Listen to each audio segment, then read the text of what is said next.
It's enough, I think. It's enough, I think.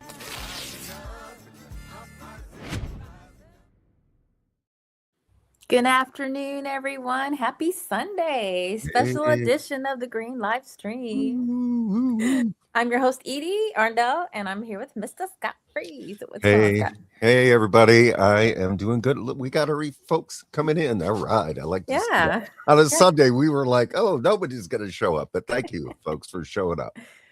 Well, apologies that we couldn't do it yesterday. Illinois Green Party had their annual state convention in Decatur, Illinois, and what a lovely town. Yeah, super nice really people. It was cool. Ate at the downtown cafe. The people were great. Even the customers were super friendly. We went to a thrift store and it was really, really great. It was really great. Yeah, you're right. Everyone was like so friendly. We're like, wait a second, we're from Chicago. Everybody hates each other. What's going on? That's kind of the way it is down here in Carbondale. So I felt right at home. I'm just like, wow, this looks good and this looks interesting. I wish we would have had more time, but we'll be back, Decatur. Don't worry, we'll be back. And we did our candidate endorsement. Yes, we have a full slate for our statewide, so we're super excited. Yeah, so we might as well name them. If I get them right, I could never even do this. Oh, I could do it if you do. Go for it. So I guess top of the ticket would be U.S. Senate Joe Harrington. Next will be Governor Griselda Romero. Under her, I'm her running mate, Edie Arndell, for Lieutenant Governor, running with Miss Griselda, and I'm so happy to be doing that. She's amazing. Yes. Let me see. Secretary of State is Jeff Schiefelbein. Comptroller is Anna Schiefelbein, and candidate for State Treasurer Timmy Pappas. Yes. The co-chair of Green Party, because we can't let the Democrats have all the fun. And who am I missing? See? And then we had the District 10. We endorsed Alexandria Keating-Sofiakis running for U.S. House in District 10. Mm-hmm. And did we get everybody? Wouldn't that be terrible? I know. Let's see. So Joe, Griselda, me, Anna, Jeff, and Timmy. Yes, we have 6. We only have 1 spot left. Attorney General. Anybody, an attorney out there that wants to step in? Any lawyers who want to? Any lawyers want to give it a go? Because the power needs to be fought. So, but we get it locked out. We start our petitioning February 25th. Okay. Mm-hmm. Mm-hmm. We have 90 days to get 25,000 signatures, plus as huge of a buffer as we can get. So we're gonna try for double. We're creating teams all across the country. I'll go grab the link to sign up to petition. I mean, okay. We are the only party that has had ballot access across the country. Jill was on the ballot for 95% of people. Unfortunately, here in Illinois, they put the hurdle especially high. But I really like, I think it was our campaign manager was saying, they kind of left the gate open a little, so we need to take advantage of it. Right. 5% of a governor's race means we are established, just like the Democrats and Republicans. So if you want real change, help us get on the ballot, then help us get 5%. That's my spiel. Well, and also I'm going to make, the appeal to folks that obviously we got to change the system. I mean, ICE and Epstein files, if those 2 things don't get you to understand we have to completely abolish this system we have, completely abolish. And I'm all into the revolutions. I haven't figured out how to shoot a gun yet. But in the meantime, no, I'm going to say that every show. I'm for nonviolent revolution. I only defend myself. That's it. But I got to know how to shoot a gun in case. So with that said, I still want the nonviolent version of revolution, which, it's people dog electoral politics. But the reality is, like your campaign manager said, they left a door open. There is a door open. And that is an independent party that's not corporate controlled and pedophile controlled. Okay, folks? Right? I mean, we're not going to be able to cover all this stuff. It's just too overwhelming. And it is a weird things are flooded. And so some of it, like when I do my segment later on the Epstein stuff, I can't confirm all of it yet. I mean, because stuff comes in like crazy. But yeah, we'll get there. That's later. Yep. And yes, Kalia, we will send you the list and announce on GPT tonight. Yes. Kalia, thank you for filling in. Thank you. Because you could hear I was a wreck yesterday, but I got through the. I was, fist bumping folks. I was trying to keep my distance. So, but yeah, I've been. No hugs for Scott. Oh my God, I've been so sick, Kelly. It's like, whoa. So thank you for filling in on Wednesday with Anthony Aguilar. That was a great show. I was listening. Fantastic. Oh my gosh. Yeah, if you guys haven't checked that out, it's amazing. Ooh. He says a similar thing to you. He's like, he's obviously trained. He knows what he's doing militarily. But he says, I'm for the revolution. And if you want a real revolution, you do it at the ballot box. Like, we need to try all that stuff first. Because once you let violence out of the bag, you never know where it's going to go. Of course. I mean, but still, it's nice that we've got two military folks, Anthony Aguilar and Greg Stoker, on our side, because they know how to shoot a gun, folks. Is that why they came into the Green Party? I'm sorry. Like, wait, am I on the wrong show? Bad. I'm so bad. That's okay, Scott. We love you anyway. Yeah. So we'll start the show now that we made our excuses for not being here yesterday. Yeah. But I forgot to put the actual graphic in. Let me grab it real quick. Oh, right. I love showing your graphics. Scott, I come up with the title, we kind of agree on it, and then Scott makes the graphic, and I just love how I was like, I knew this one was going to be I wanted it to be a strong one, because again, I don't even think my graphics can match. Like, I wanted it to be weird as fuck, though. I did. And I wanted it to just because it's, folks, our world is being run, our Western elites. I wanted to bring that into the show, and I don't think I'm going to get there. But there is something that was really well written that I'm going to read. And it actually describes the difference between the Western capitalist elites and the rest, like the Russia, the China, the Venezuela, the Cuba. And unfortunately, folks, this Epstein is what our Western capitalist elites are. And that's part of why they hate the other side, because the other side doesn't want to be a part of this crap. So that it really does start to get international as I've been trying to analyze all the Epstein shit. But it's like 3.5 million pages or something. Yeah, it's unreal. Now they try to pull some Trump stuff. And I think Bondi, I think, did that. And I also heard that they redacted stuff, but they didn't do it in the correct way. So you can just like copy and paste and then redact it if you I don't know if that's true or not, but that's hilarious. That came out. That came out with the first dump, but then I wasn't sure it was true because I didn't see anybody's examples. Yeah, I know. They talked about they figured out a way to uncopy paste, but I don't know. Well, but that was the way the they first are. dump. Those people might not. Abdul Jones is here. What's up, buddy? Hey, Abdul. Rise and shine. Right, exactly. We're up. I don't know about the shining part, but it was a long day yesterday. And so we're doing Imperial Boomerang there. That's the other part that we're going to get into. Yeah, and they've come back at us now, folks. And as you know, I always have to remind myself we cannot stop talking about Gaza. Right. I got a little piece how Epstein is why Gaza is happening.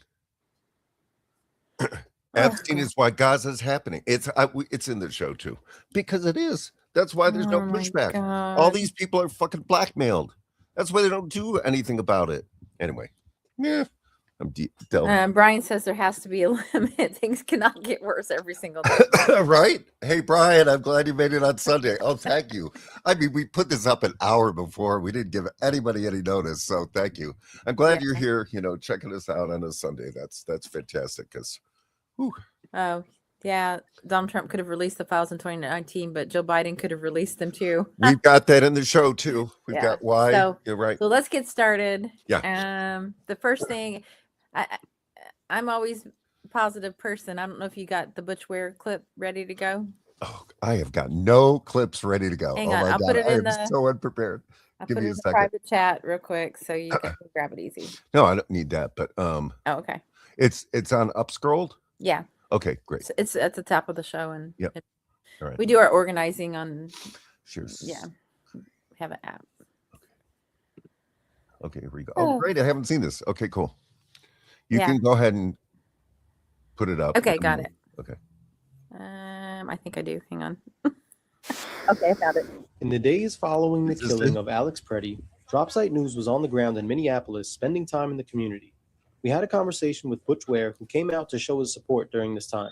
I'm in Minneapolis today because I actually grew up a block from here on 25th and Blaisdell. Oh. I'm running for governor in California, but this was my neighborhood. And when I saw where the shooting took place, like I used to play right here on this corner. Oh. What I've perceived for the most part is solidarity. Literally, like at the coffee shop this morning, somebody, looked at the Free Palestine cap and said "Free Palestine and fuck ICE," and they're like, "Stay safe out there." I feel that Minneapolis has been battle tested. And Vic had asked me earlier today, he was like, "Why Minneapolis?" And I said, "You don't understand. I was stopped 17 times for driving while black before I turned 17 in this city. We know what policing is like in this city, and we've been resistant for a long time. But the Floyd murder radicalized this town, and it taught people their power. This is a community that has been forged in the fire of oppression, and they're ready to stand up." How do you stay involved in politics and keep revolution on your mind and involved? The great Kwame Ture said, "Revolutionaries don't just mobilize around issues, revolutionaries organize against systems." We have had mass mobilizations about ICE abolition, about Palestinian liberation, and about police brutality against black folks.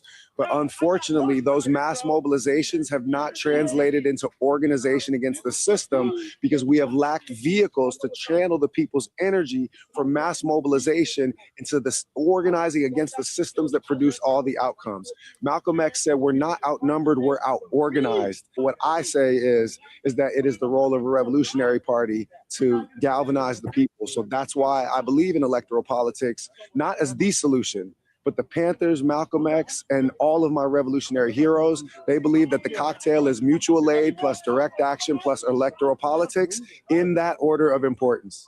And so I'm here to serve as an electoral political wing of our broader collective liberation movement. All right.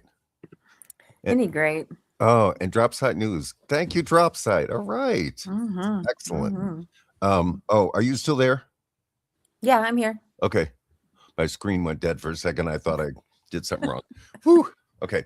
Oh, and I wanted to add the one thing that I always now, I swear to God, I'm going to say this every show. When we're talking about police brutality, folks, we're talking about inner cities, Democratic Party, folks. The Democrats run our police. Mm-hmm. So stop this idea you're going to go work with some friendly Democrat who you want to put into office. They are our police who brutalize us. So stop. I mean, they are state violence. Yep. Trump and company is federal violence, and Democrats are state violence. They might not act like it, but you got to look what they might not sound like it, but you got to look at their actions. You got to stop listening to them and watch what they do. And like Brian Grigsby says, remember Amy Klobuchar let the murderer of Floyd off during a previous brutality. Yep, absolutely. So she is responsible for not prosecuting the guy when she could have. Right. Because the Democrats will protect the police that they run. Right. Yep. And Cop City started under Dems. What's up, Michelle? Hey, Michelle. Hey. Yep, absolutely. This is like family. Well, yes. Thank you. It is. It's a Green Live Street family. Yes. Yep. And Brian says, idealism is deep in my core, but it's getting ragged. I know. Organization fixes that, by the way. Yeah. No. I mean, I think the propaganda is just so deep and so constant that it is work to break that. Now I got it in my head. When I hear police brutality, think Democrats. And I never thought that before. I didn't either. It never was equated, and now it's so obvious. See, that's been a propaganda tool all the time. The whole left, we're against police brutality. Well, then what are you doing with Democrats? Because they are the police brutality. Yep, they are the enablers of it. I mean, They are it. they They are it. yeah, I mean, They run the they police. tell their police what Yep. to do. So Yep. everything state police does is, especially here in Illinois, was And- okay by Pritzker. And city And police too. city, Chicago. Mayors. Yeah.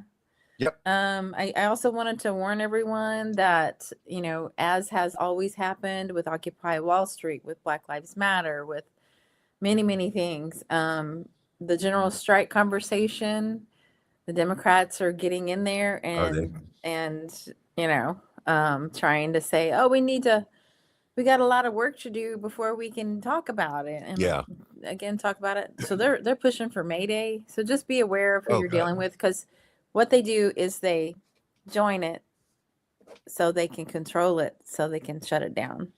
So Right. we need to control what it is. We're not going to let a party, one single org, it has to come from the people. Yep. So yes, organize. Yes, work on your community and your mutual aid. Yes, do direct action like Butch says. And then we got to go on strike. And a lot of people are, you know, I was in a meeting about it a few days ago. I think it's only been a few days. I think it was Thursday. And that was Solidarity Now, right? Solidarity Now. Yes, we got to plug that organization. Wonderful organization, Solidarity Now. They are working to tie leftists and independent groups together. And it's super important because we don't do it well on our own. I'm just saying. We don't. So we need the help. It's nice to have the bridge. So Solidarity Now is the bridge. Yeah, and they're wonderful people. I really like them. We've had Zeke on our show. Yes. And Bilal's here too. And Valley Elza. Valley Elza. Me and my pronunciation. And but what I was going to say, like, that we were discussing how a general strike works. And I think the conclusion that I came to is you can't really call one. You just have to get ready for one. And then when that spark says we're going now, then you're just ready to go. Well, okay. I think the Epstein files should be the thing that should do it. I mean, we gotta break this system. Holy crap. Yeah. Well, Minneapolis did really good at it. I mean, they had 50,000 people that went out in the street. But I wanted to play. Do you have the Nick Estes? I've recently really become a fan of him. Somebody in our live stream mentioned him in our chat, and I was like, oh, I didn't know that. He runs he's the host of Red Nation, or one of the hosts of Red Nation. Oh, okay. And there's this article. Is it an article or a video? It's an article. Oh crap. Thought there was a video, but anyway. Do you want me to article? Not Minnesota Nice. Yeah. Meditations on Colonialism of Our Time. We are living through a moment of profound danger. Operation Metro Surge, which is what they're doing in Minneapolis, is barely 2 months old, and there is still no end in sight. Nowhere is safe. Not schools, daycares, parks, shopping centers, or hospitals. What was presented as a crackdown on the worst of the worst has calcified into something far more perilous. An open-ended campaign of terror and political theater, carried out on the occupied streets of Minneapolis and increasingly across other parts of Minnesota. A permanent state of emergency has settled in. The presence of federal officers who outnumber local police is no longer exceptional but routine. Murder and abduction are treated as collateral. Terror itself appears to be the policy, not the byproduct. Some call it fascism, others call it something much worse. What matters more than the name is the recognition that this is not unprecedented. The truth is that this isn't the first time we've been here, and perhaps it isn't the worst time in the history of this land. Right. A fact that offers no comfort to those living through the present nightmare. The present reality is untenable, as it must be, and everyday people are fighting back, as history suggests they always do. That's why clarity is necessary. The country in which we now live is severely menaced, not by Putin or Xi or the Ayatollah, but from within. And it has almost always been from within, despite America's reoccurring insistence on locating its demons elsewhere. Oh, and that's one thing I wanted to add. I didn't get into the show today, but the mainstream media is trying to tie Epstein in with Putin. I mean, they I know. are so effing desperate. It's pathetic. And I mean, I'm just so glad he said not Putin, just because that needs to be emphasized all the time. I mean, it's just always the propaganda is always to try to go after Russia. And there's a reason, because Russia doesn't want to be part of this Epstein pedophile nightmare. Oh, and I wanted to add to what this article. Well, I was going to read some more, but go ahead. Tim Waltz said that he had hoped he wanted to give Homan the benefit of the doubt. Really, Governor? They're attacking your citizens and you want to give him the benefit of the doubt. Do you see what's the problem with fucking Democrats? My God, it's okay if they killed 2 of our own people. Maybe Homan will only kill 1. And they're kidnapping them. Right. And they're not following the law. And we'll cover all the other stuff they're doing. I'll give them the benefit of the doubt. Isn't that special? What a bunch of enablers. I mean, right. Exactly. Because that's what they're there to do. They just have to pretend like they care, but they don't give a crap. And again, when he said outnumbered the police, it's not about outnumbering the police. It's the police are not on our side. That's the problem. Yeah. They're on their side. Yeah, I agree. But it's also true. Like local police, even if they were, they couldn't combat them. But they could and try. That's kind of the point he's making here, Nick Estes. Yeah. But so I wanted to continue reading a little bit. The first enemy was, according to this country's founding document, the merciless Indian savages in the hinterlands of its ever-expanding empire. By the time the nation's leaders drafted the first constitution in 1787, the edge of the empire extended all the way to the confluence of the Mississippi and Minnesota rivers, a place Dakota people called Bedote, probably saying that wrong, and territory they called Minnesota Makote. The assertion of sovereignty preceded any real authority. In no way did those early Americans have any influence or control over the territory they laid claim to. It was mostly a foreign, unknown land. The original name, Minnesota Makoche, translated as the land where the water reflects the sky, incorporates the foundational relationship of its original caretakers with water, earth, and sky, and with living beings seen and unseen who dwell among them. Early records show little interest on the part of Americans in understanding, let alone honoring that relationship place. So skipping ahead a little bit, this part, Go for it. The subtleties and nuances of that intimacy with the land and the deep reciprocities and responsibilities it entails were invisible to those who came to conquer it, and remain so for those who continue that relationship of conquest. The 1805 treaty with the Dakota, ceding land for what would later become Fort Snelling, states clearly that the intentions of the United States were to establish a military presence and project force in the region. The treaty itself didn't get full consent of the Dakota people. Just 2 leaders signed, nor did it meet the minimum legal criteria for validity. And I don't know if you all know the history of that, but that's where they executed some Native American men. And remember, Hawaii was a military establishment too. They took over Hawaii and they took it away from occupied it. The queen.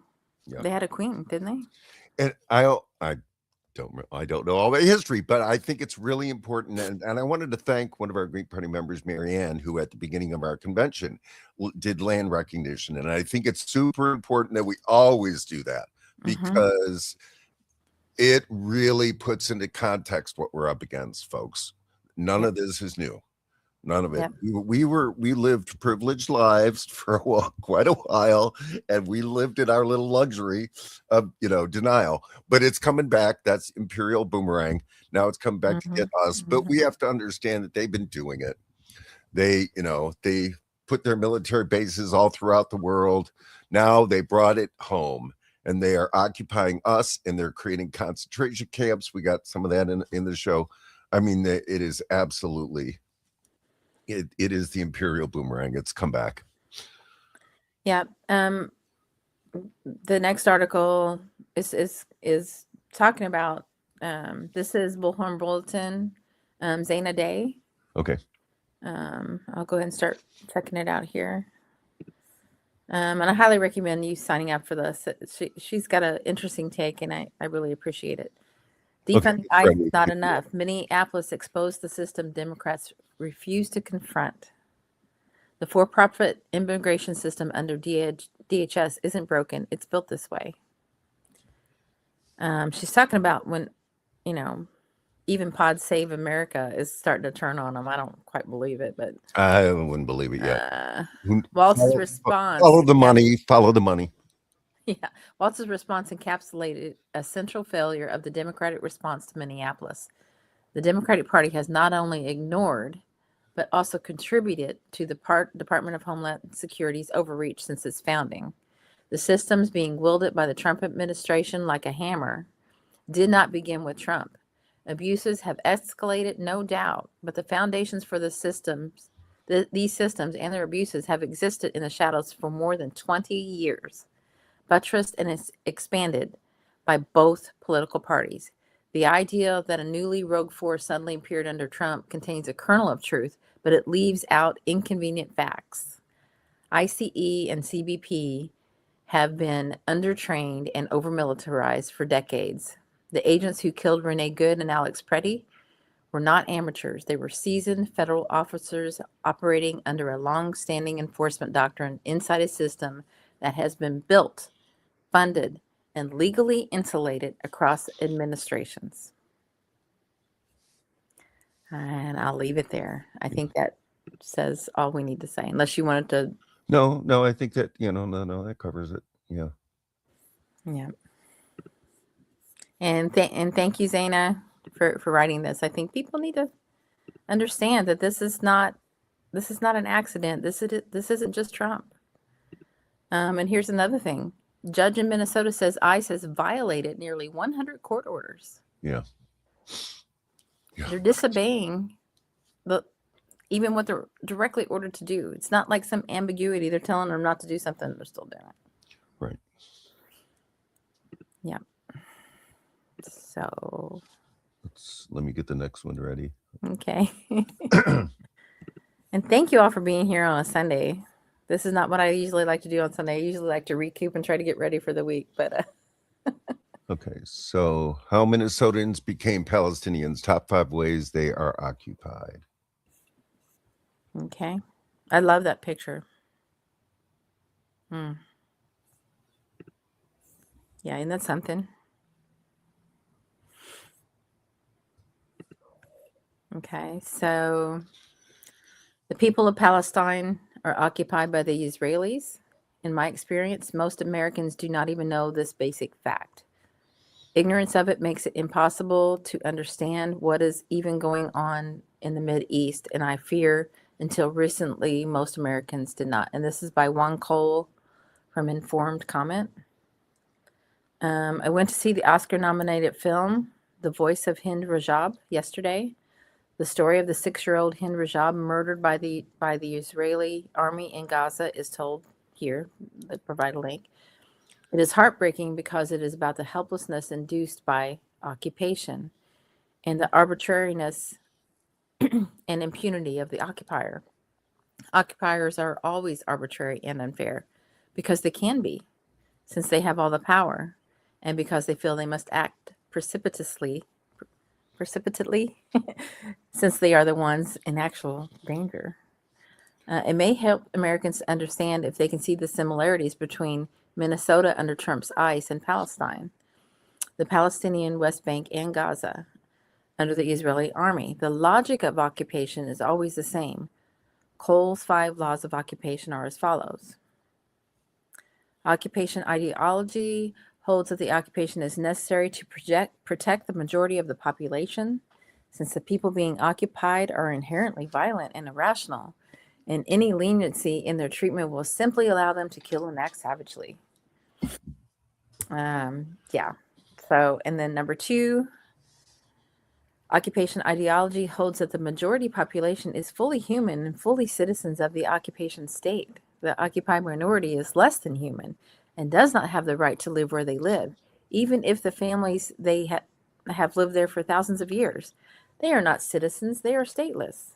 and therefore have no state to protect them. Oh, that's interesting. Yeah. U.S. Supreme Court Justice Earl Warren defines citizenship as the right to have rights. Occupy people do not have rights, and they do not even have the right to have rights. They are lesser.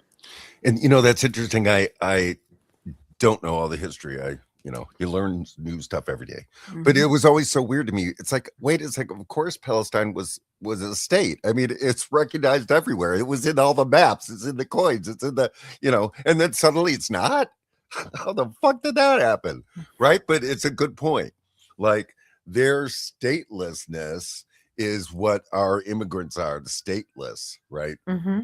So it gives yeah. the occupiers impunity to do whatever they want with them. And again, I'm going to put the qualifier. We fully understand genocide is a completely different ballgame. This is just talking about the occupation side of it, which has been going on for decades and decades, of which America had no idea.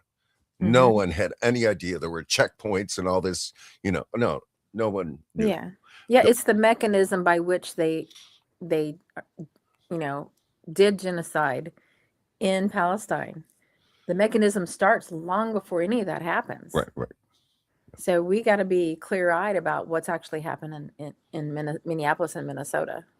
So number 3, he's got 5 of them here. Any members of the occupied population who somehow attained citizenship rights in the majority state nevertheless are treated discriminatorily, as with Israeli citizens of Palestinian ancestry. Their relatedness to the occupied population makes them suspect, and authority authorizes forms of discrimination against them, including curbs on freedom of speech and movement. I think we can see that that's been in our country forever. Yeah. Wouldn't you agree? Oh, yeah, absolutely. Okay. Number 4, members of the majority who sympathize with or work for the occupied population are themselves stripped of rights and may be brutalized with impunity. In Jim Crow racist America, it was perhaps even worse to be a white person thought of as a lover than to be an African American. The far right in any society is dedicated to a vision of society as a racial and or religious hierarchy with themselves on top. One of the benefits for them of an occupied population is not only that they can lord it over them, but they can also cull from their own tribe anyone not on board with a racist vision and lord it over them too. They can always they can in this way challenge an egalitarian and multicultural vision of the nation and subvert it. They don't like people that stand up for others. Yep, exactly. The last one is occupation forces have impunity. They may kill without punishment. There is no such thing as a law-abiding occupation because it's inherently illegal. The logic here is that since the occupier is pursuing occupation as a form of self-defense from barbarians, any killing undertaken by an occupation soldier or agent is actually a form of self-defense. Hence, such murderers cannot be prosecuted. The logic is so powerful that Israelis' deliberate killing of tens of thousands of innocent, unarmed civilians in Gaza, 2023 to 2025, was excused by Secretary of State Antony Blinken, by President Joe Biden, and by the Trump team as simply a form of self-defense. Right. The civilians killed had to be murdered because they were in the line of sight of targeting violent terrorists who allegedly used them as human shields. They didn't. Yeah. I don't know if you want to read anything else of this. No, I think that I mean it's a correct analogy. It is. Mm-hmm. Yeah, this stuff, genocide didn't come out of nowhere. Right. Actually, what we did to the Native American people, probably, I've read that we taught that to Hitler. Yeah, that is true. That Hitler was thrilled that. Well, I think what it was is Hitler was thrilled that we could get away with it, and that we inspired him, I think was the word. Yeah. Yeah. Brian says, too old and too poor to do anything the last decade and a half. I am old and poor too, but organizing is free. You just need to dedicate a little time, and you just do what you can. Oh yeah, everybody can do their own thing. We had a really great video on how to do a revolution 2 weeks ago, I think it was. But it just said people play their own parts. It's not like, I make the jokes about learning to shoot the gun, but it isn't, that's not for everybody. And that's not, that plays, it's only one part of the role. Yeah.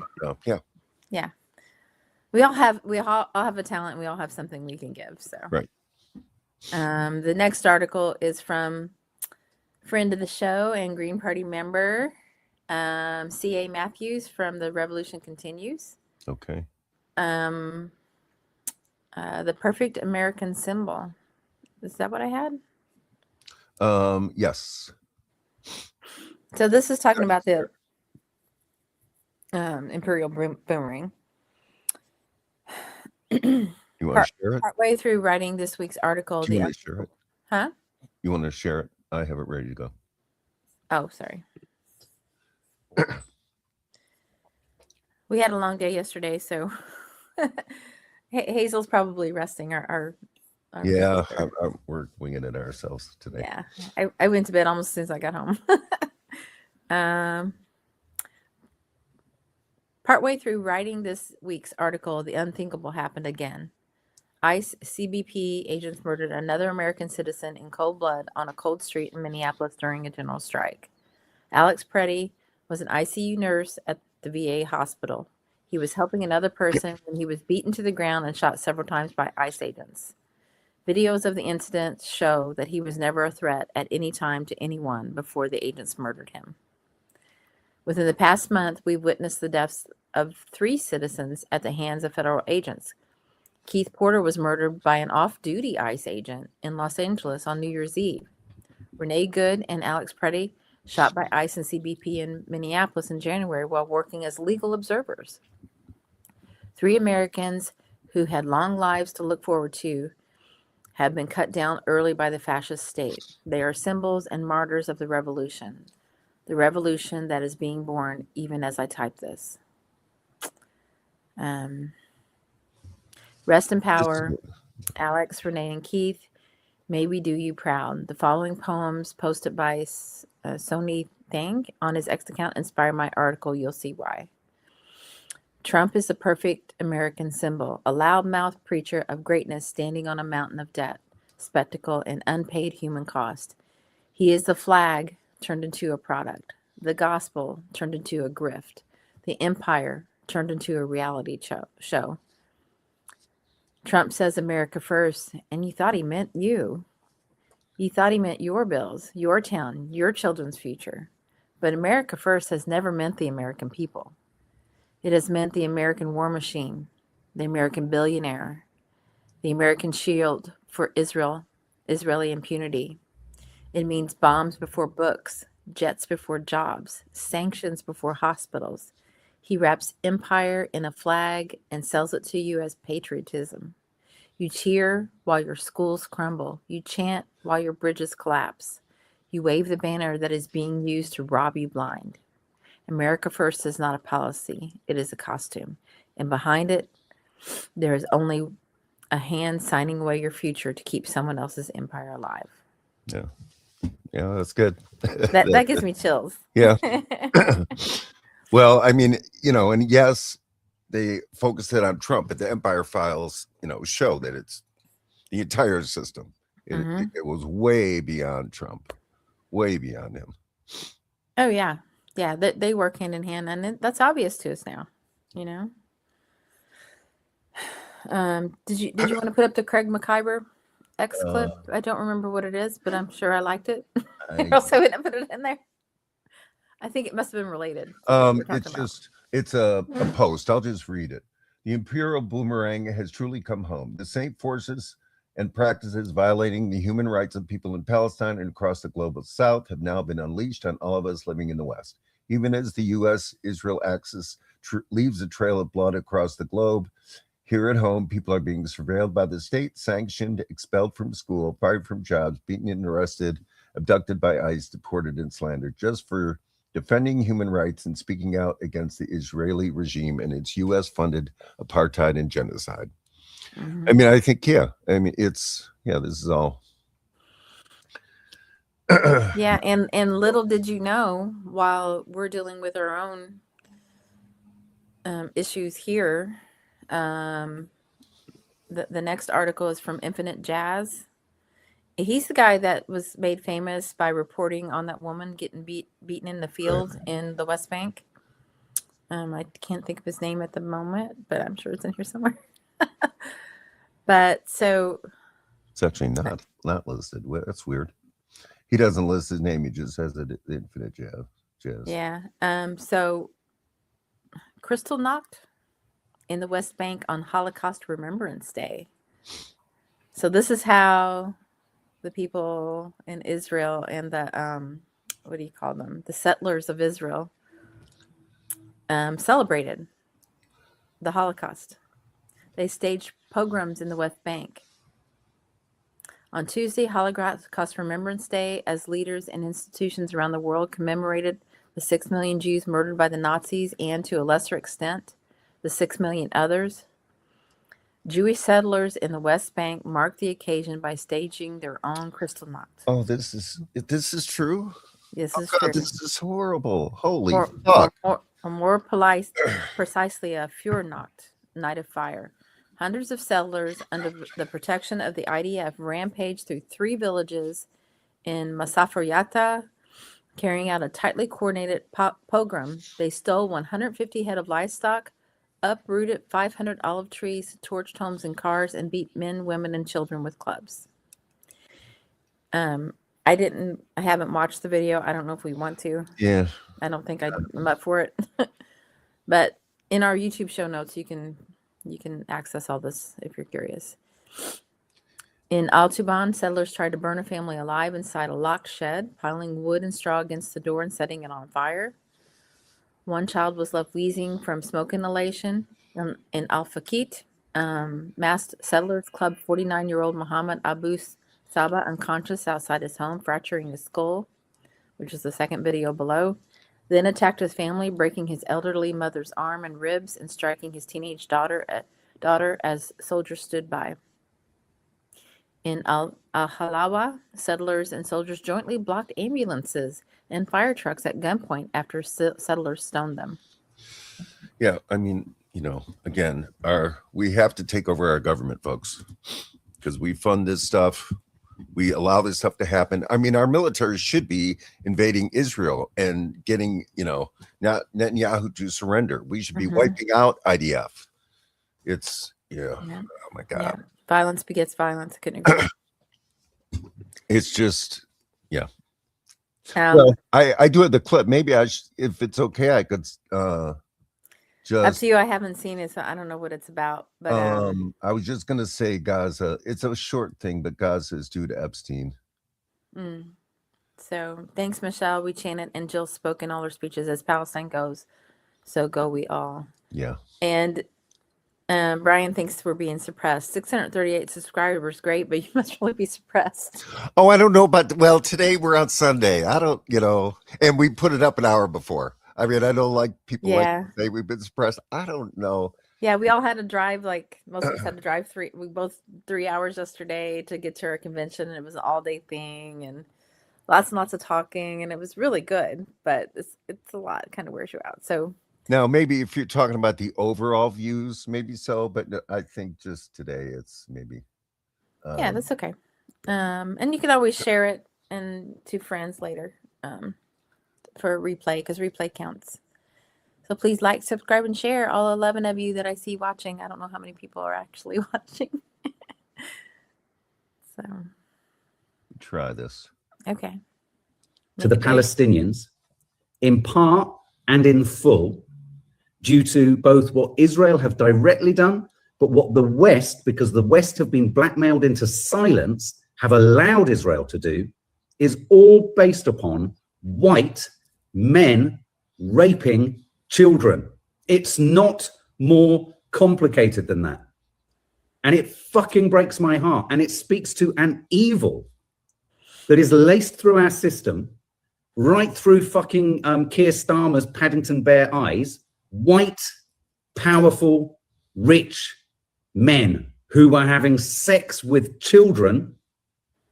Everything that's happened to the Palestinians is a consequence of the country whose intelligence agencies had blackmail material on Western powerful white men who were pedophiles, and a genocide was allowed to happen. Don't let people tell you these things aren't connected.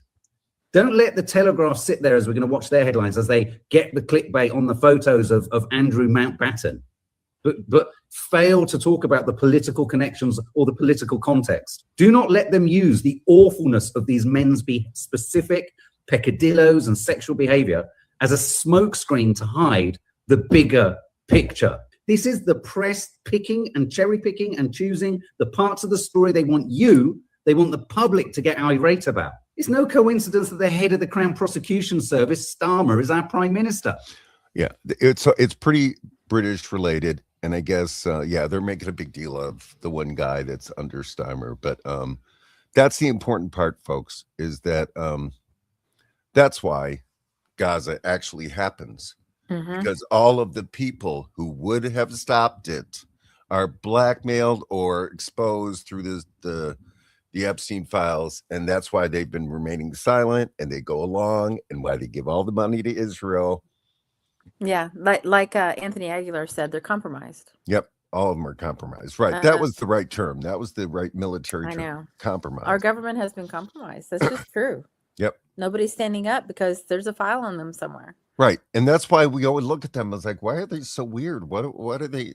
Why are they doing? You know, we're telling them, guys, this is wrong. This is obvious, and yet they still write the bills to starve and bomb Palestinians, and they keep going because they're all compromised. Because they're protecting themselves, not us.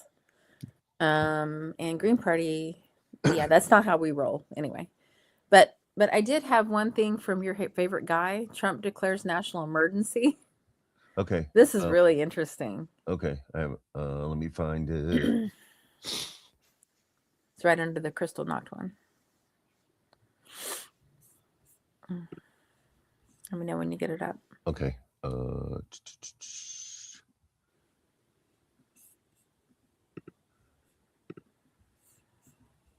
Okay. Do you see it? I do. Okay, here we go. It's ready. Trump declared a national emergency because the International Criminal Court issued arrest warrants for Israeli war criminals. Let me say that again. We are in a national emergency declared by our president, who issued this executive order sanctioning and creating a national emergency over the International Criminal Court, the world court that is meant to uphold international law. Trump declared a national emergency because the International Criminal Court issued arrest warrants for Israeli war criminals. Yeah, that's it. Okay. Isn't that crazy, though? Yeah. I mean, upside down world. Yeah. Yeah. Why is it a national emergency that they're going to go arrest some Israeli? Yeah. You got to ask yourself. And I wore this button today so I would talk about it. Yeah, I got this from my local DSA members. Okay. They're wonderful people down here in Carbondale. Love them to pieces. If you ever wonder what you would have done during slavery in Nazi Germany, you're doing it today. Free Palestine. Yep. Still applies. Can I try to get going into the Epstein stuff? I know it's a ton we have one more. Okay. That I was very passionate about. And then we can. Okay. I don't know. Samuel Bede's really funny, and then there's Kamala Harris. Oh, you know what? Samuel is worth it. No, he gives a good history. It's worth it. Yeah. He's good. Well, let me read this article real quick. The hardest part of fighting fascism comes after the fascists have fallen. Now, this is super important. This is by Joel Westheimer from TRUTHOUT. Having lived in Argentina after a dictatorship, I know restoring democracy requires far more than deposing fascists. So this is why this is the role that Green Party can fill. Okay. Early in the trials, nearly an entire day was spent hearing the defense counsel's attempt to prove that the daughter of a prominent human rights lawyer might have been a terrorist, and therefore her murder was justified. Does that sound familiar to everybody? The claim was not only false, it inverted the very idea of justice.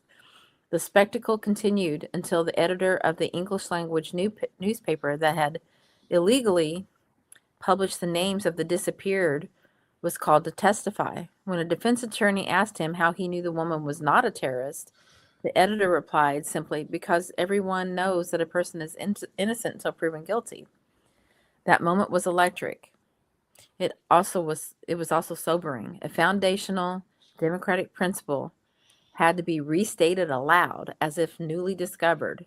Years of authoritarian rule had so corroded civic norms that even the presumption of innocence can no longer be assumed as common sense.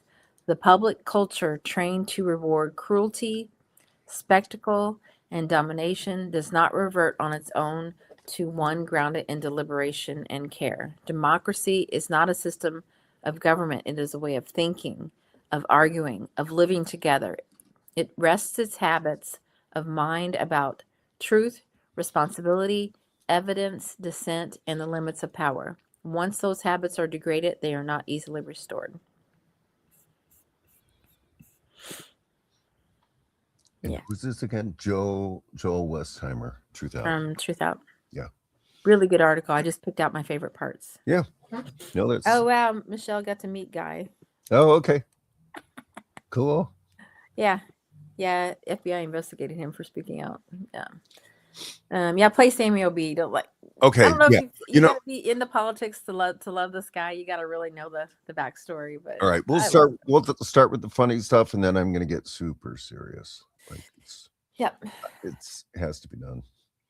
Okay. Here we go. We must. Okay. Hold I on. don't see it yet. I know. Yeah. But Oh, okay. Yeah. Magic wand. okay. Tell me when you got it. I got it up. Okay. I'm not going to say who it was, but it was Mossad. I can't say it too much. I don't want to get into legal trouble. Let's just say he enjoyed massages. He was not good to women. He was a misogynist. Don't hate me for delivering the message, okay? I'm going to prove it formally tonight. I had the privilege of taking an accounting class in college. Anybody here take an accounting class? Oh, equal number of people on both sides. You got the debits on the left, credits on the right. You learn about this thing called the accounting equation. Very creative name. Assets equals liabilities plus equities. The total assets of a person or a company is equal to the sum of all the liabilities they have, the debt plus the equity they have, the stock. That's a little life hack if you want to increase your net worth. Rack up a ton of debt and sell stock in yourself. Epstein, he got rich all of a sudden after his teaching job, because it doesn't pay apparently. And he became a consultant, which is not a real job. I'm sorry, guys. If that offends any consultants in here. Talk after the show. You can bill me after. Great business model you have. This is when he started to be introduced to very high-profile people. One person he notably worked with, Adnan Khashoggi, a figure in Saudi Arabia, worked together to finance the Iran-Contra affair, where Israel was funneling weapons into Iran to stir up a regime change, which is not relevant to now at all. Yeah. He had to work directly with Israeli intelligence, so clearly he was introduced to Mossad. He got even richer when he met Leslie Wexner, the CEO of Victoria's Secret, which a perv would want to work with. Leslie Wexner had a lot of stock with Israel and Israel's economy. When Epstein started to work with him, he suddenly got a lot richer. Then Epstein was introduced to Ghislaine Maxwell, Epstein's accomplice in the whole sex trafficking scandal. And they say Ghislaine's in jail. I don't even think Ghislaine's in jail. I actually bumped into her at the store last week. She was like, "Pardon me." I was like, "No, thank you." Ghislaine Maxwell, who was the daughter of Robert Maxwell, a known Mossad asset. He died of natural causes, mysteriously fell off his yacht one day. And suddenly Epstein got very rich shortly after. So again, nothing to see here. We know that the money he used for this operation was leveraged by Israel. At the same time, he became acquainted with a lot of very powerful people who were associated with Israel. For instance, former Prime Minister of Israel, Ehud Barak. Not Ehud Barack Obama, that's a different. He was actually seen many times on camera approaching Epstein's apartment and walking in, and he would always wear a mask. Yeah, this was pre-COVID. This was trying to hide. This guy got caught on camera going into Epstein's house only to be recorded on more cameras.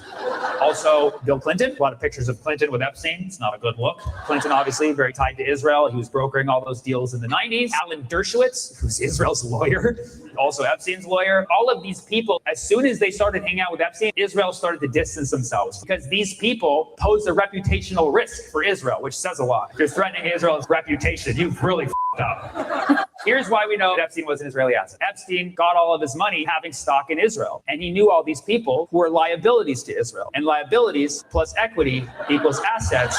Epstein was an Israeli asset. So He is really good. And I think that that's really important just for those names. Because again, I have a feeling that we'll be doing the Epstein files for probably the rest of the year. And those names Maybe are for and hopefully for a very long time, and all those people will be arrested and prosecuted, Well, and thrown under the jail. That's the question. That's the question. First of all, how on earth does the FBI have these files and not start taking people in for questioning? There are things about dead bodies buried at the Zorro Ranch. Yeah, bring that up. Oh. I wanted to, and But I know you put other graphics in the show, so just let me know which Yeah. one you want me to pull up. But let me start with something that if people want to close their ears or turn off the audio or, for about 15 seconds, because I'm going to describe something that's so horrible. And this is in the Epstein files, folks. So there's a chemical. I know. I probably won't be able to get through it. There's a chemical that gets induced in children when they are put through trauma. And they are extracting this. And again, so we're talking about torturing children, folks. And is that proven yet? We don't know, but it's pretty extensive. Then we get into the milder things like pedophilia. I can't believe I'm saying milder things like pedophilia. And the coded language for pizza. So pizza, once again, came back. And here it is. I found it. Do you have the codes for pizza? Yeah. Hot dog boy, pizza girl, cheese little girl, pasta little boy, ice cream male pasta dude. They had codes. And so as this huge release came out, it was like, wait a second, why are all of our rich elite people interested in pizza? It was, and that's what the original Pizzagate thing was, folks, is that the only thing that the Illuminati folks got wrong was that they took the pizza as a literal pizza place. So they went to the Comet Pizza, and that was Target, and that was the only thing they had wrong. Everything else was actually correct. Who exposed that? Well, I've got some stuff in the show. Okay, you want me to take this down? Yeah. So when they say Pizzagate was really a thing. It's just not how it was presented. Right. Pizza means a girl. Was true. As and that usually underage. Right. This was pedophilia. This was having sex was the code word for pizza. Pedophilia. And it's not just that, that's bad enough. Children shouldn't be treated that way ever, but up until the point of being brutalized or killed, And so I'm going to try to get through this stuff. It's not going to be in any particular order. And you can just stop me when you want to stop, but it goes on kind of forever. But I think one thing I want to start with was that Epstein's probably alive, folks. So the whole thing about, he's in prison and he commits suicide. And then everyone was saying, oh, no, they actually murdered him. They actually murdered him. They're faking that suicide thing. That's not true. Well, the whole thing wasn't true. He wasn't killed either. So, and again, all this stuff was conspiracy theory, right? Well, even the term conspiracy theory was started by the FBI as a way to, or the CIA, to counter when people expose things. So this is from Jake Shield. Every single camera stopped working while all the guards fell asleep, except one who said the Epstein was removed from the jail by unknown people. An anonymous 4chan poster said that Epstein was wheeled out of prison hours before his reported death. Subpoenas show that man was Robert Griavia, who was a lieutenant at the prison at the time. Then, this one I thought was really interesting. The death announcement was a day early. So they had the official death announcement one day earlier that he supposedly killed himself. So let me try to do this. If you could share it. Is it this one? Yeah. Couldn't believe this was so real, so I double checked with the DOG site. It's real. U.S. Attorney Berman announced Epstein's death with letterhead dated the day before he was found dead. It gets weirder. Bill Barr announced Berman's resignation less than a year later. Bergman denied he was resigning and then was removed by Barr on June 20th, 2020. Trump denied any involvement, was confirmed later, reporting that it in fact was Trump who had Berman removed. So here he is getting the wrong date on Epstein's death, a day early. They're like, oh, you guys weren't doing that today? Sorry. Oops. No matter how you slice it, that's just wrong. That's just speaks to that it was planned. And then I love our nerdy gamers because they this week exposed somebody out there. And you can add this one that on Epstein's Fortnite account was suddenly active again in Tel Aviv. And it was down when he was in jail, and now it's active again. It was active again for a short period of time.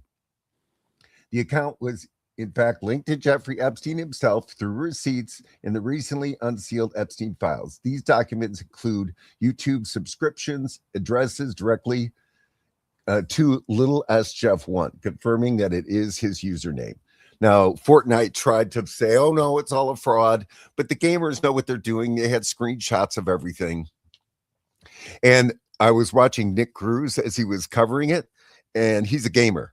And he was like, I mean, what's he doing on Fortnite anyway? I mean, why isn't he on Battleground? I mean, Fortnite is for kids. That's why he was on Fortnite. Because you can meet kids on Fortnite. Hello. Gross. Oh, yeah. Oh my God. Yeah, they meet gamers. Right. I mean, the sickness just never ends. It never ends. So I did. Oh God. So folks, multiple proofs here that he's still in Tel Aviv, that he's in Tel Aviv. He's alive. They've tried to do some photos. They haven't had any proof. There was one photo of a guy. He looked like he had 2 security guards with him.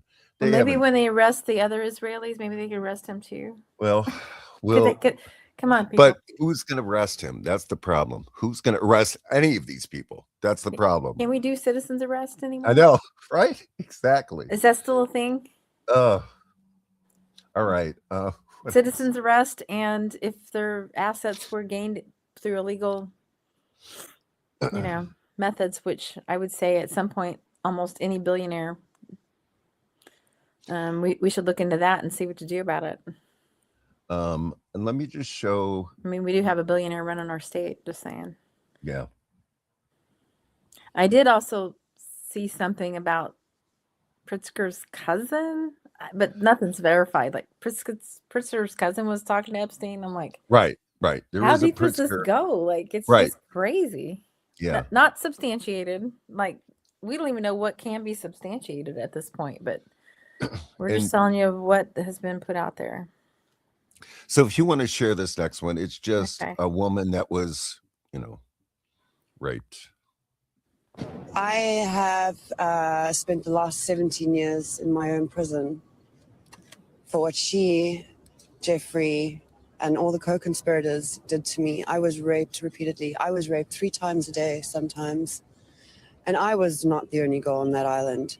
There was a constant stream of girls being raped over and over and over again.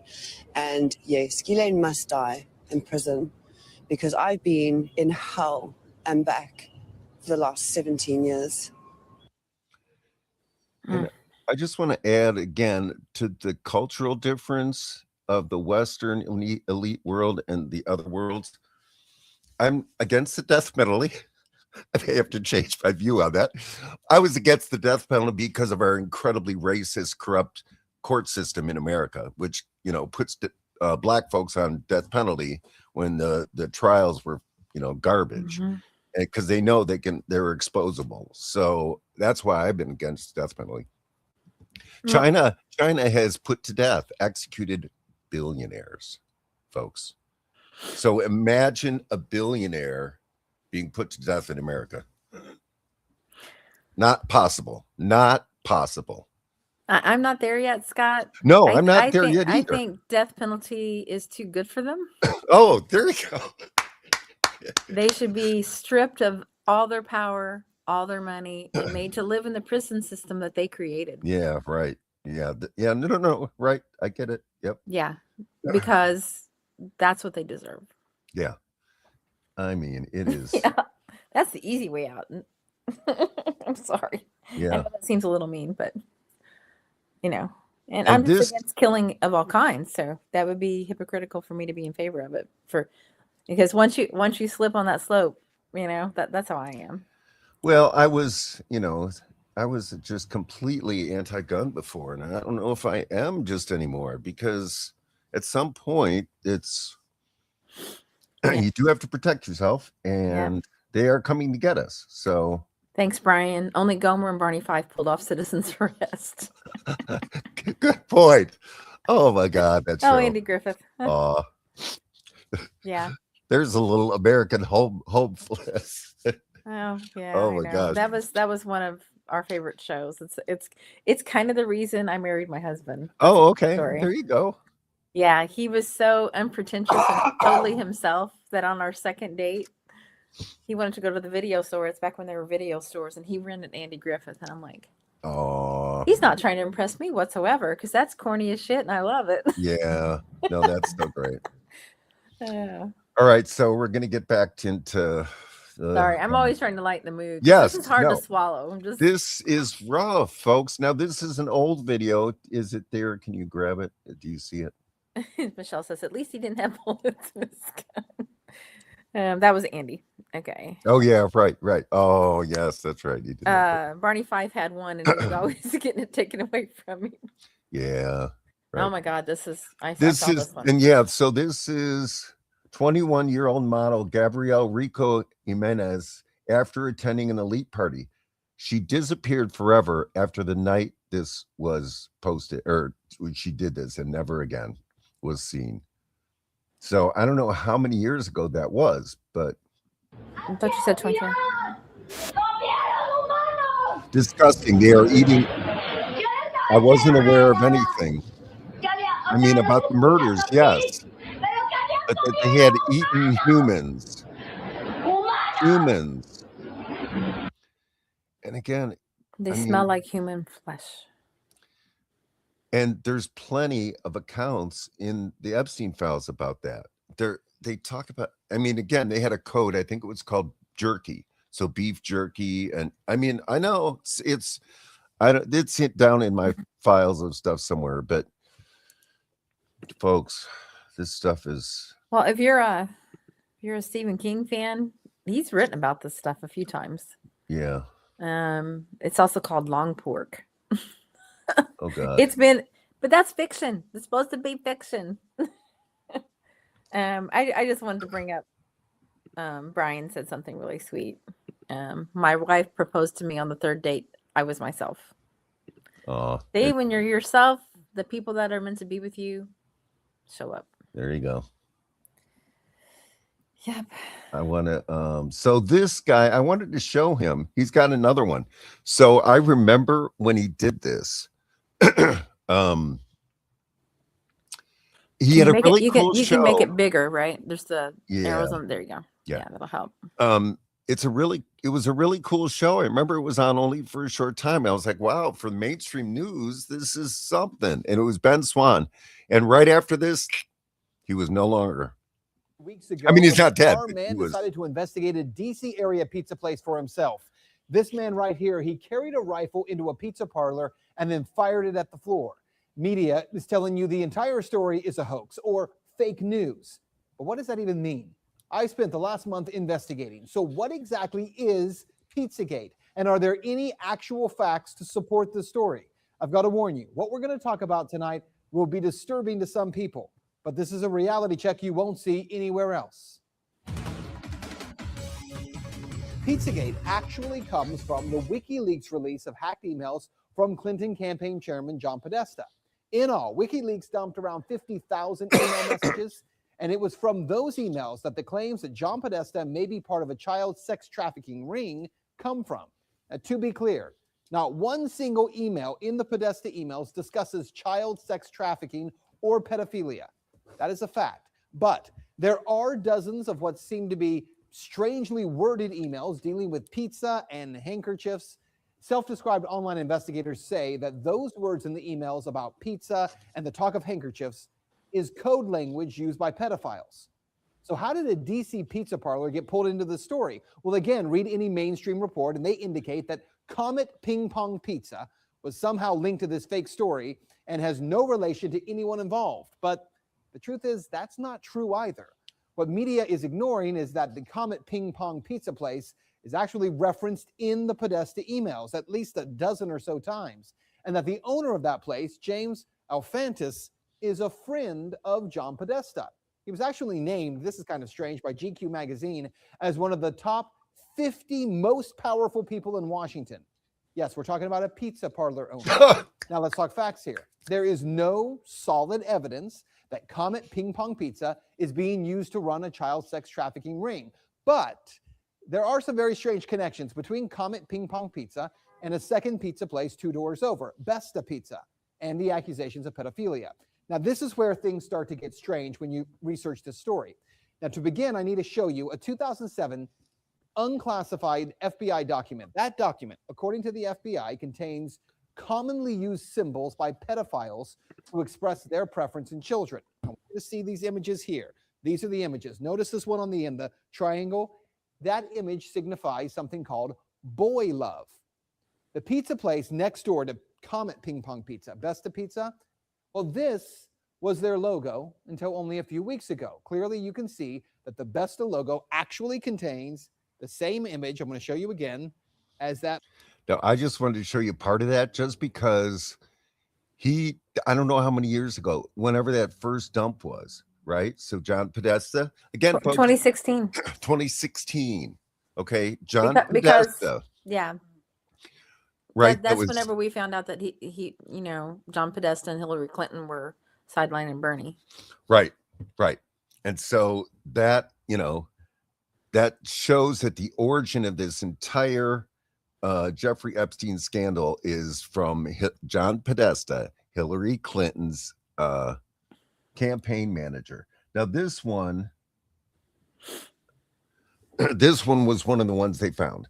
It was to Obama, Podesta, Pelosi, and this is from Hillary. Dear Barack, when we began the pizza arrangement, I thought we were going to be more careful than this.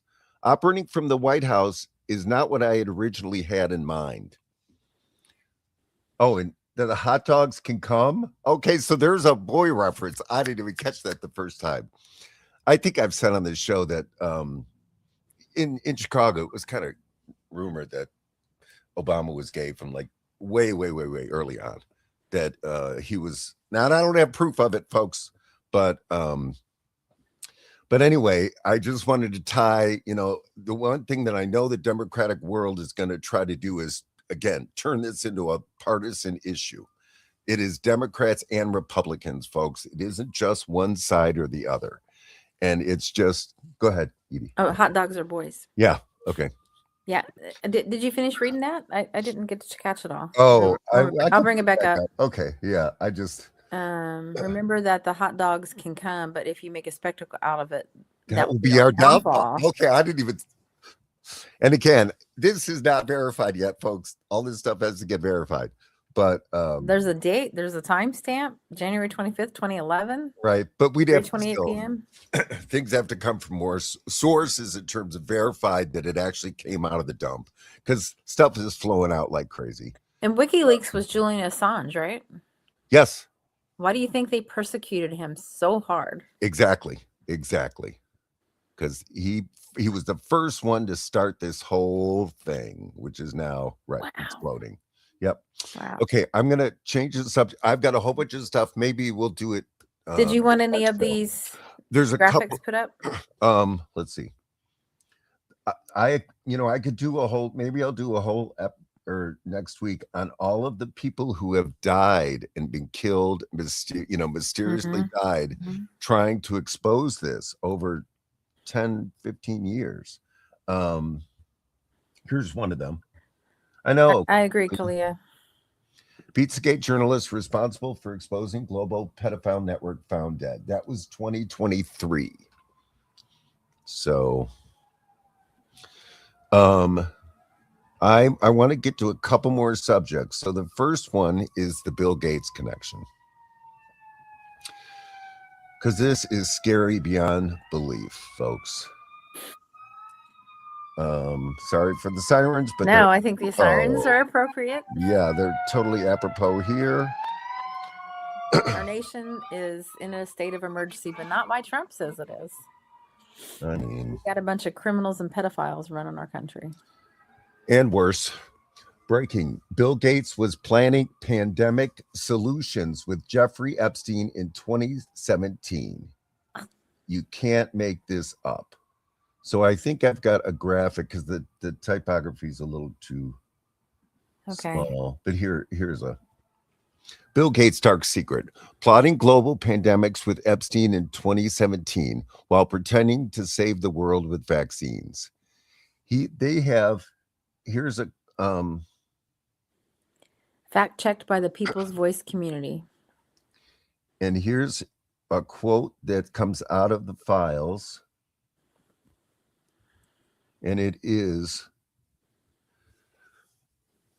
how do we get rid of poor people as a whole?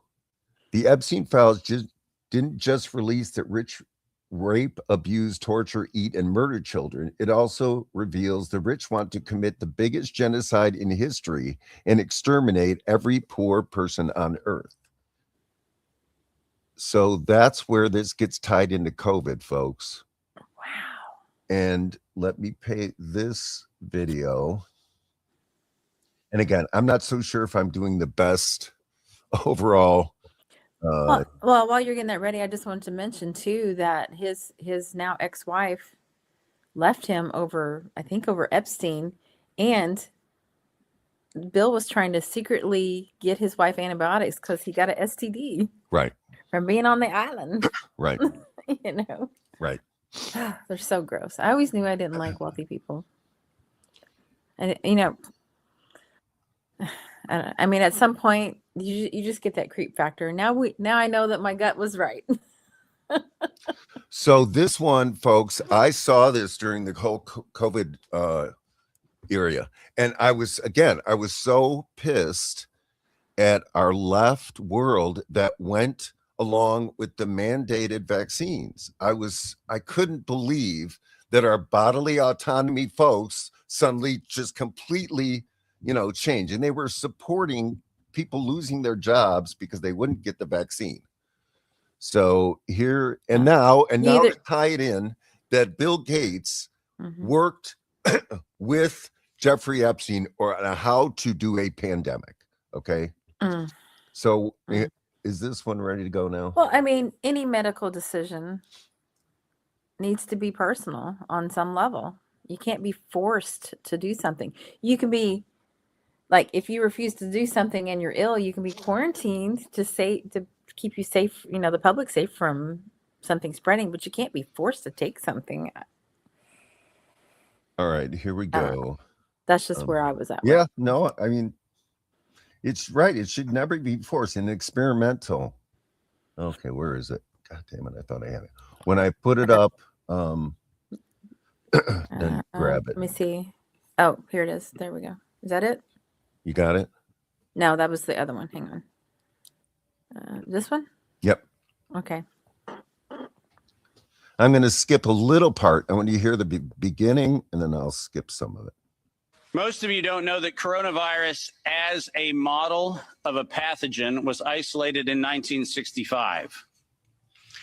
Coronavirus was identified in 1965 as one of the first infectious replicatable viral models that could be used to modify a series of other experiences of the human condition. It was isolated once upon a time associated with the common cold. Right. Now, oh yeah, here we go. Where weapons treaties? Where were we? as a human civilization when we thought it was an acceptable thing to do to take a pathogen for the United States and infect the world with it? Where was that conversation? And what should have been that conversation? He's talking about the 70s. 67. Oh, 67, yeah. That conversation wasn't had. Ironically, the common cold was turned into a chimera in the 1970s. And in 1975, 1976, and 1977, we started figuring out how to modify coronavirus by putting it into different animals, pigs and dogs. And not surprisingly, by the time we got to 1990, we found out that coronavirus as an infectious agent was an industrial problem for two primary industries, the industries of dogs and pigs. Dog breeders and pigs found that coronavirus created gastrointestinal problems, and that became the basis for Pfizer's first spike protein vaccine patent filed, are you ready for this, in 1990. Did you hear what I just said? 1990. Operation Warp Speed? I'm sorry.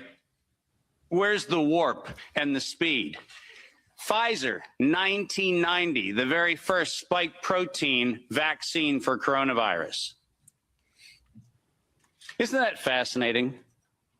Isn't it fascinating that we were told that, well, the spike protein is a new thing. We just found out that that's the problem. No. As a matter of fact, we didn't just find out it was not just now the problem. We found that out in 1990 and filed the first patents on vaccines in 1990 for the spike protein of coronavirus.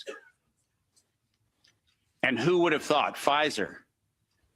Clearly the innocent organization that does nothing but promote human health. Clearly Pfizer. The organization that has not bought the votes in this chamber and in every chamber of every government around the world. Not that Pfizer. Certainly, they wouldn't have had anything to do with this. But oh, yes, they did. And in 1990, they found out that there was a problem with vaccines. They didn't work. You know why they didn't work?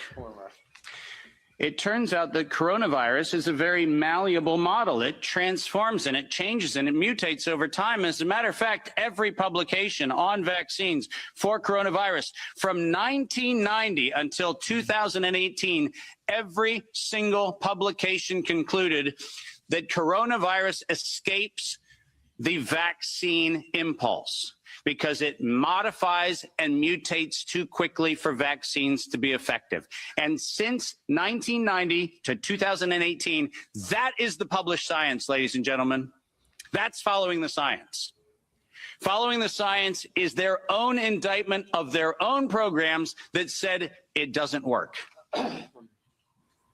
And there are thousands of publications to that effect, not a few hundred, and not paid for by pharmaceutical companies. These are publications that are independent scientific research that shows unequivocally, including efforts of the chimera modifications made by Ralph Baric in the University of North Carolina, Chapel Hill. All of them show vaccines do not work on coronavirus. That's the science. And that science has never been disputed. But then we had an interesting development in 2002.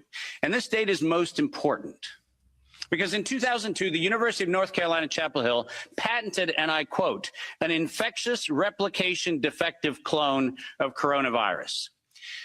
Listen to those words, infectious replication defective. What does that phrase actually mean? For those of you not familiar with language, let me unpack it for you. Infectious replication defective means a weapon. It means something meant to target an individual, but not have collateral damage to other individuals. That's what infectious replication defective means. And that patent was filed in 2002 on work funded by NIAID's Anthony Fauci from 1999 to 2002. And that work, patented at the University of North Carolina, Chapel Hill, mysteriously preceded SARS 1.0 by a year. Dave, are you suggesting that SARS 1.0 wasn't from a wet market in Wuhan? Are you suggesting it might have come from a laboratory in the University of North Carolina, Chapel Hill? No, I'm not suggesting it. I'm telling you that's the facts. We engineered SARS. SARS is not a naturally occurring phenomenon. The naturally occurring phenomenon is called the common cold. It's called influenza-like illness. It's called gastroenteritis. That's the naturally occurring coronavirus.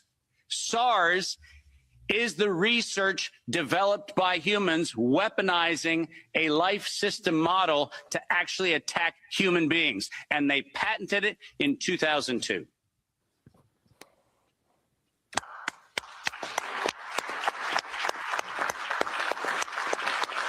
And in 2003. So, yeah. And again, I saw that back when it was all happening. And now you tie in Bill Gates and Jeffrey Epstein into the picture, and it's just got a whole new dimension. A whole new dimension. Yeah, I agree with what Kalia says. I feel so dirty, like my brain needs a shower. It's God damn these people. Yeah.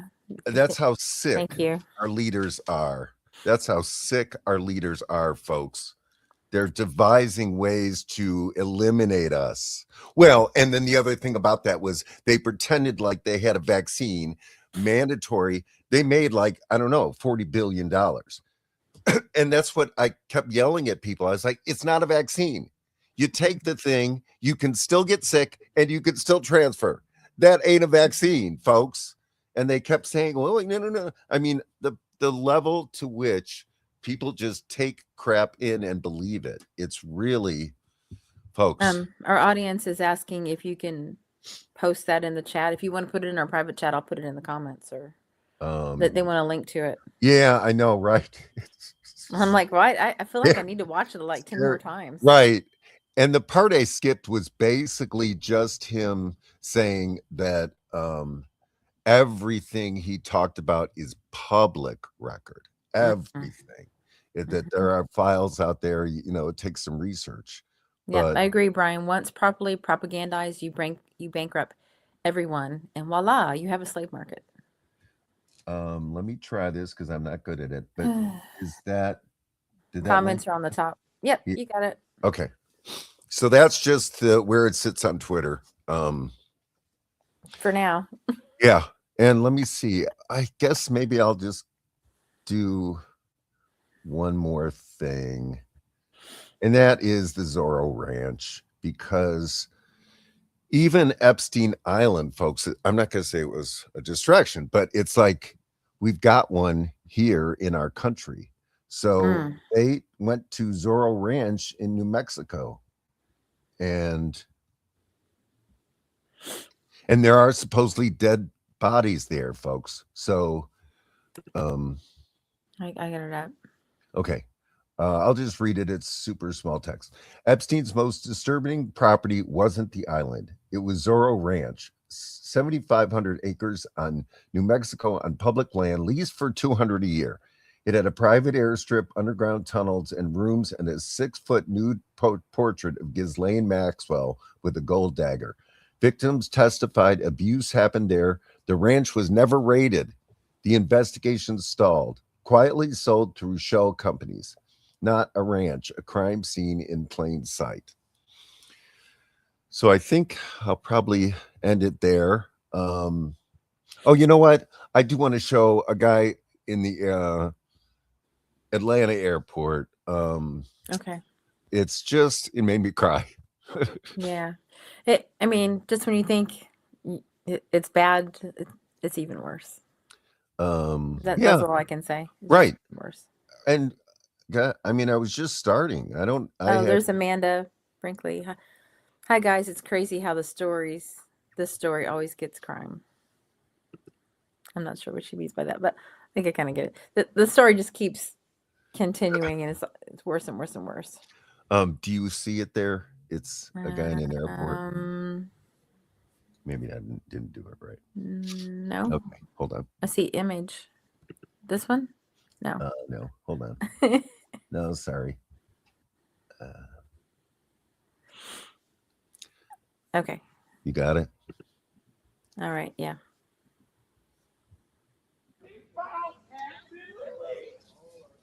All of y'all are acting fucking normal. Epstein files have been released, and all of y'all are acting normal. Right. What's he saying? All of y'all are acting normal. But y'all can Google it. They can laugh, but y'all can Google it. Right. The Epstein files have been released, and all of y'all are acting normal. All of y'all are acting normal. It really constipated. That man done lost his goddamn mind. Acting normal. Everybody's calling. No, you shut the fuck up. Wait, don't say nothing. Because the Epstein files, what I'm reading, and everybody in this room can read. If you go to Google right now, everybody in this room can read. They are eating babies. They are trafficking children.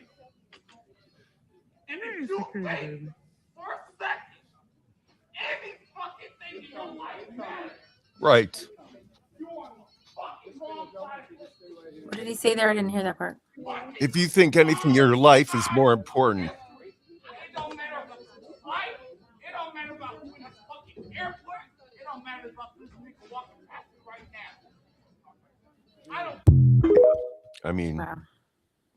Can't believe that's on TikTok. we need everybody doing that. I mean, Why is everybody here acting normal? oh, Yep, that's how I serious. feel too, Why Amanda. is everybody acting normal? I know, Amanda. I mean, I'm gonna go over to Twitter and people are gonna be saying the same shit. And no, I shouldn't pick on Twitter because that's where I got all this stuff. But let's go over to Facebook and just people are gonna be just talking about, hi, I'm running for office in the Democratic Party. I just can't. I don't understand. We got to blow up this system. Sorry, I shouldn't have said blow up. I don't want to get us thrown off. Like on what is that? Meet the Parents. Bomb, bomb, bomb on the plane. Yeah. and he's like, I can But say that's what a good I want, place but that to doesn't mean I'm stop. doing anything wrong. Yeah. And thank you to the man in the Atlanta airport for doing that. Yeah, words are not violence. But Well, it's just it's we got to wake up, folks. we got to up. start acting like society can, continue to be normal. It's Right. not. This is not. It's so far from normal that you can't even see it from here. You know what? Let me read this one thing, and I can put it up. Okay. We did skip a couple of your graphics. Oh, we skipped a ton of crap. But I want to read this. This is from Powell Wargan. And if there is one lesson to be drawn from the Epstein files, it is this. Excuse me. The capitalist ruling class is openly and consciously waging total war against the world's oppressed. It is a war of rape and abuse, cultural distraction and technological engineering, regime change and privatization, debt traps and honey traps. It is a war whose goal is destruction. A disintegrating state is fertile terrain for the predators that feed on its cheapened resources and wasted lives. One sentence from the disclosures, for example, makes abundantly clear whose interests NATO proxy war in Ukraine serves. In quotes, Ukraine upheaval should provide many opportunities, Epstein wrote in an email to one of the Rothschilds.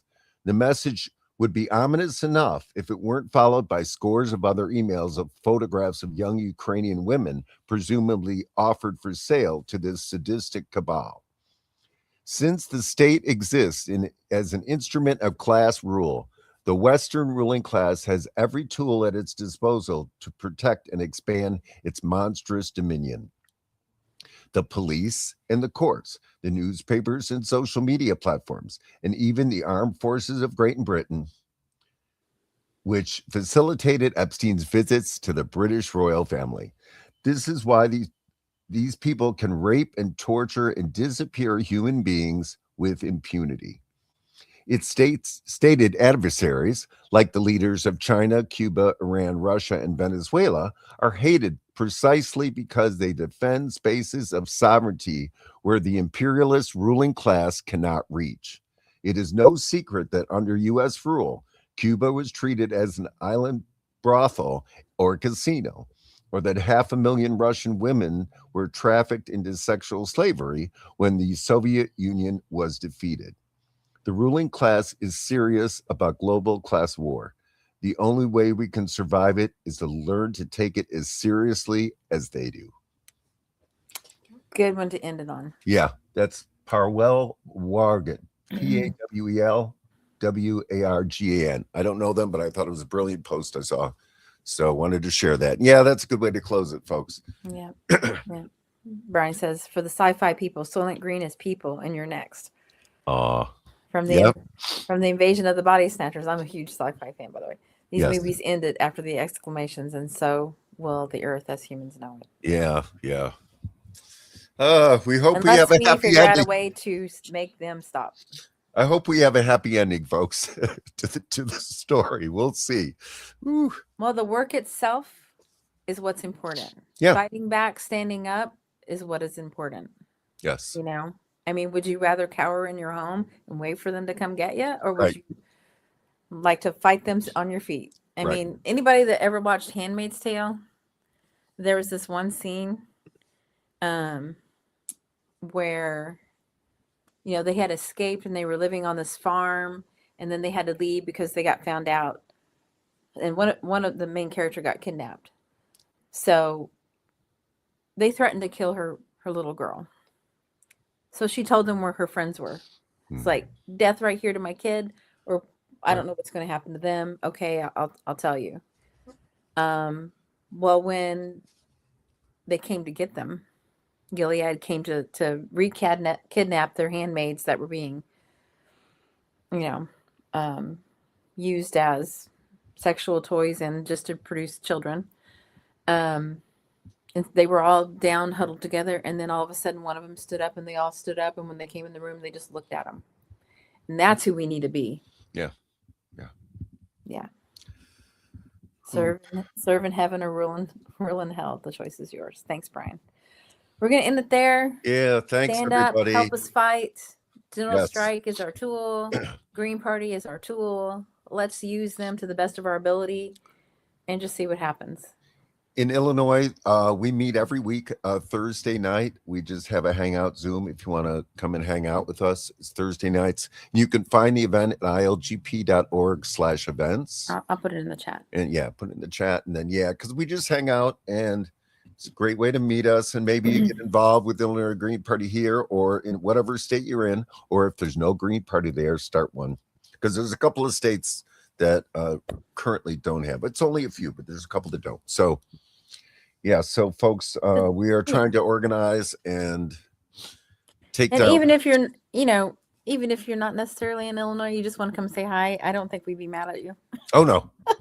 Oh, gosh. Because Definitely we might not. be able to connect you with somebody that we have met through, all of our, Green Party conversations, and be able to connect you with somebody in your area. Because that's kind of what we do. Green Party is one big family. Yes. So. Yep. And be well. We will be back on what day will we be back? Wednesday? Wednesday night.